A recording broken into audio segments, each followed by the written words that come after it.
Okay, good morning, guys. Today I'm going to continue our lectures on beams. Okay, and today's topic is relation between bending moment, slope, and deflection. Okay, so we will derive the relation of M. Slope means after applying the loading on the beam, our beam is actually deflecting like this. Okay, so it will be having some slope over here, some slope over here. Okay,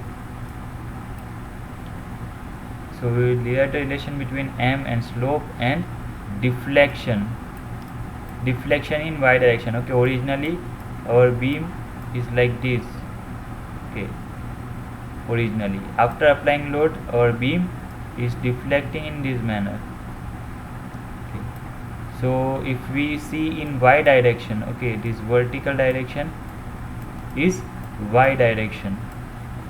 Okay, so beam is actually deflecting, so at different points deflection will be different. Over here deflection would be less, over here deflection will be more, here further more, and here the deflection will be something different.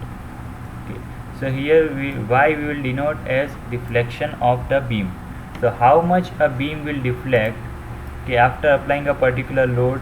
Okay, point load apply करते हैं तब कैसा deflection होता है, then uniformly distributed uniformly varying load apply करते हैं तब कैसा डिफ्लेक्शन होता है. Okay, so all that we can derive from the relation of slope, bending moment and deflection. Okay, so here I have considered a beam, okay, on which a random loading is acting. Okay, I am taking random loading. Okay, whatever relation we will get, that relation will be valid for all kind of loading. Either you take point load or UDL or UVL or trapezoidal, सबके लिए valid रहेगा. So after applying load, suppose I am assuming that my beam is deflecting like this. Okay, and it is the radius of curvature of this beam is R about this point O. Now for analysis purpose I am taking a small portion of the beam. Okay, I am taking the portion PQ. Okay, इतना portion है मैं analysis के लिए ले रहा हूँ to derive the relation between M, slope and deflection.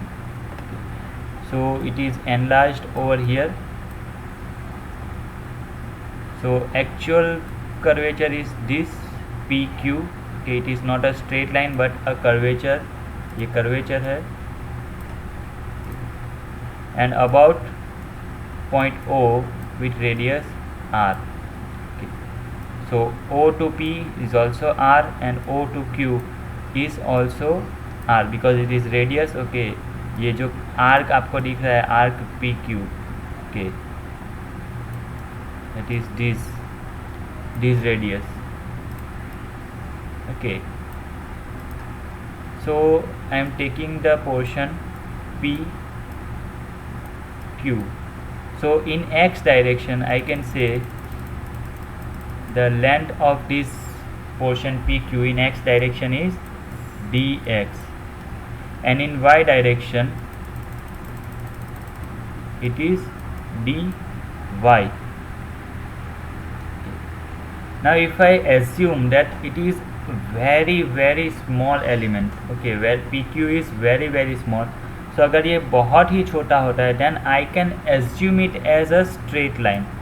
Okay, आप ये जो छोटा आर्क बनाया होगा, ये जो छोटा आर्क वो स्ट्रेट है या कर्व है वो आप आइडेंटिफाई भी नहीं कर पाएंगे. So we can assume it as a straight. Okay, so I am assuming that it is PQ is a straight portion. Okay, यहाँ पे एनलार्ज करके दिखाया है इसीलिए आपको डिफरेंस दिखेगा स्ट्रेट और कर्व में. So PQ is a straight portion and its length is ds. Suppose length of the element PQ is ds, and we see this element is making an angle d theta at the center O. So this angle will also be equal to d theta. Okay, so now I will let me draw this clearly and clear all the other things that make confusion. Okay, so now we will concentrate on a triangle. We will concentrate on this triangle PQ, okay, on which this horizontal leg is having length dx, vertical length is having length dy, and this PQ is ds, and the angle it is making is d theta. Okay. So we will use this triangle for derivation. So if you take d theta, you see here d theta is equal to ds by r.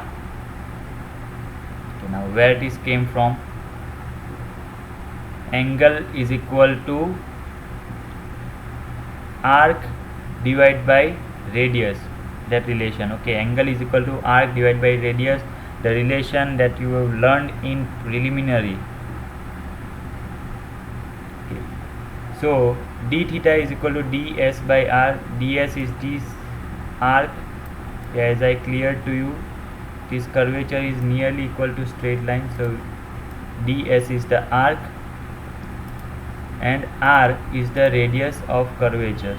Okay, so d theta is equal to ds upon r. So if I reshuffle these terms in this relation, so 1 upon r is equal to d theta by ds. d theta को नीचे लेके आए, r को सामने ऊपर लेके गए हैं. ओके, सॉरी r को ऐसे ही रहने दिया है, d थीटा को सिर्फ sorry not d theta, ds को हम सामने लेके गए हैं, r को वहीं पे रहने दिया है. ds we are taking on this side. So 1 upon r is equal to d theta by ds. Now in mathematics you may have learned as 1 upon r is actually curvature, is known as curvature of the beam. Okay. अगर r जो है simply r जो है that is radius of curvature, then 1 upon r is called curvature. Okay, only curvature. So 1 upon r is equal to d theta by ds. This is the one relation that we will use later on. Now we have derived the Fluxier formula. We know the Fluxier formula. Okay, m upon I is equal to E by R. M upon I is equal to E by R. So in this relation also we can get 1 upon R is equal to m upon EI. Okay, ये E को हम नीचे लेके जाते हैं और other things को हम उसी जगह पे रखते हैं. So 1 upon R is equal to m upon EI.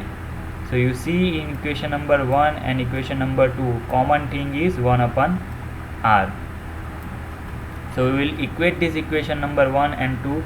Okay, equation number 1 we have made from the curvature relationship, and equation number 2 we have made from Fluxier formula. Now we will equate these two equations, so we get d theta by ds is equal to m upon EI. d theta by ds is equal to m upon EI. Okay. So you see in this triangle d theta by ds. Now from trigonometry, okay, हमारा जो triangle बनाएगा, triangle P Q, okay, p q, this is dx, this is dy, this is ds, and this angle is d theta. Okay. So from this triangle we can see that cos theta means पास की side divided by diagonal. So cos theta is equal to dx by ds. Now if we assume that theta is very small, means हमारा ये जो beam deflect हुआ है उसका deflection काफ़ी small है, बहुत ही छोटा है. So we can consider if theta is very small, अगर थीटा बहुत छोटा होता है then cos theta will tends to 1 because cos 0 is 1. Okay, so we can assume that cos 0 की वैल्यू cos 0 डिग्री एंगल के पास जितनी भी cos की वैल्यू है that is nearly equal to 1. Okay, so we can say that dx by ds is equal to 1 and tan theta is equal to dy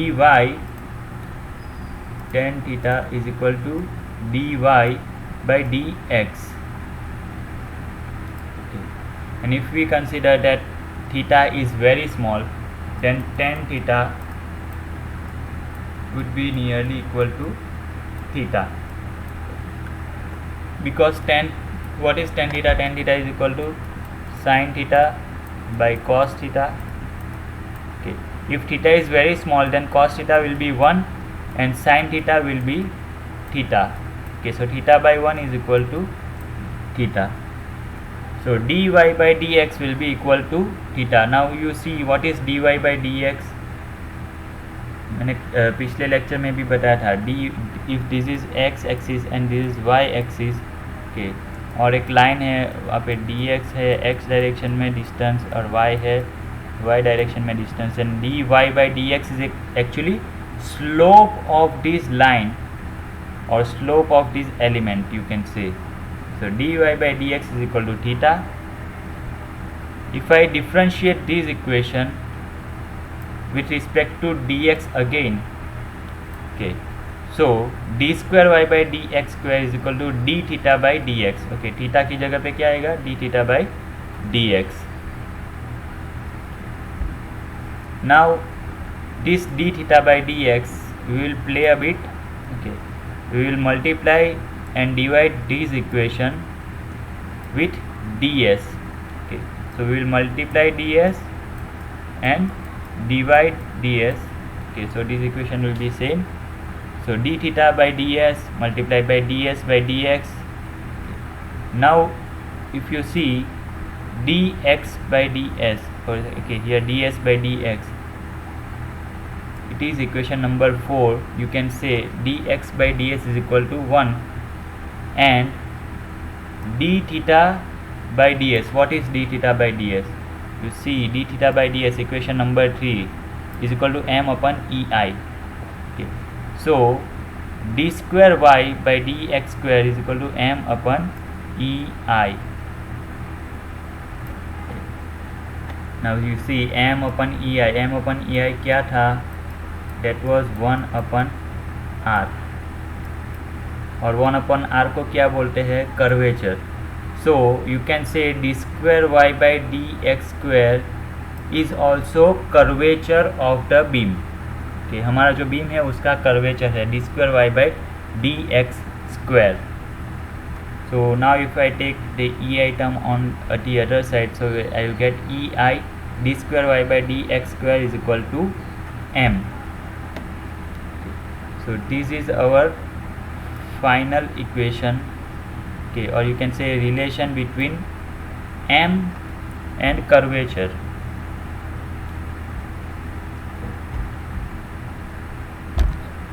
Okay, so this is relation between moment and curvature, but I want a relation between what? I want a relation between slope and deflection. Okay, so remember one thing, in mathematical term, d square y by dx square is called curvature, dy by dx is called slope, and y is called deflection. So you must be able to identify the relation between curvature, slope and deflection. So if I integrate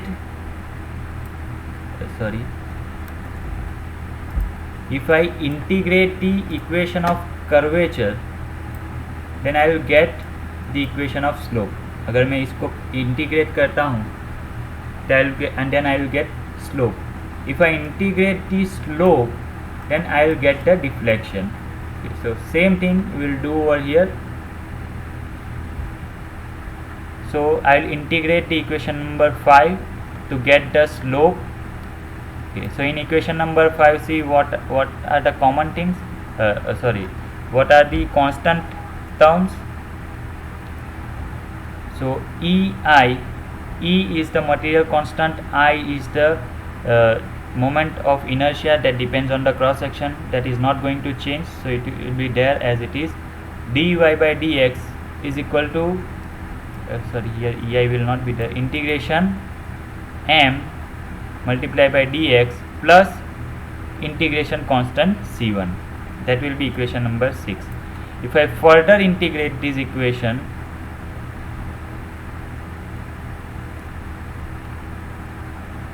okay let me do one thing, हम जो ई आई है वो यहीं पे रहने देते हैं, okay सामने. So if I further integrate this equation of slope, then I will get the deflection y is equal to double integration m upon E I dx plus c1x plus c2. Okay, simple integration है. So from this equation we can get the deflection. So you see in equation number C, there is one integration constant, and equation number 7 there are two integrating constants. Okay. So according to mathematical funda, we need two boundary conditions to solve this equation. हमें दो boundary conditions चाहिए होगी इस equation को solve करने के लिए. Now boundary condition will be different according to different types of supports. कौन सा सपोर्ट आपको प्रोवाइड किया है उसके अकॉर्डिंगली बाउंड्री कंडीशन होगी. Okay, that we will discuss in next lecture. Okay, so in today's lecture we have derived the relation between bending moment and deflection and bending moment and slope. This is very very much important relation that will help you in solving numericals very quickly. So that's it for today. In next lecture we will see the boundary conditions.